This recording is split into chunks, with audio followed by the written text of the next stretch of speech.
G'day, Josh from the Automotive Clinic. Alright, so we've got a Porsche Cayenne. This is a 92A variant come in. This is coming from another shop, and we just want to confirm that this PCM is dead.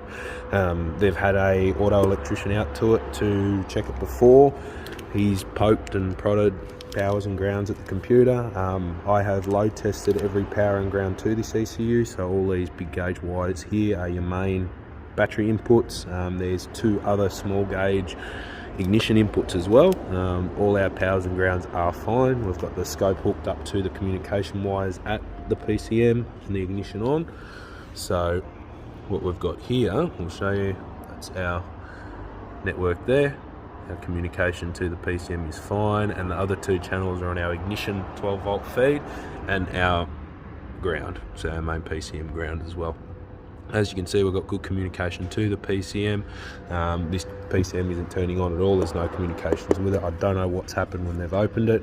Next thing I'm going to do is I'm going to pull this off, put it on the bench, and we're going to try and communicate with it on the bench and see what happens on the bench. I doubt we'll be able to get a read from it or communicate with it.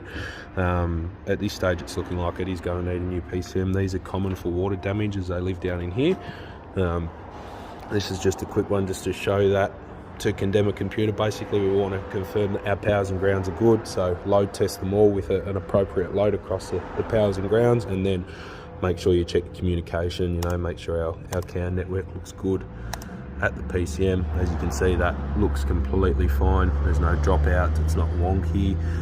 We've got good voltage on it as well, so happy days. We're going to get this computer out, put on the bench and see if we can communicate on the bench. Otherwise it's going to need a new computer.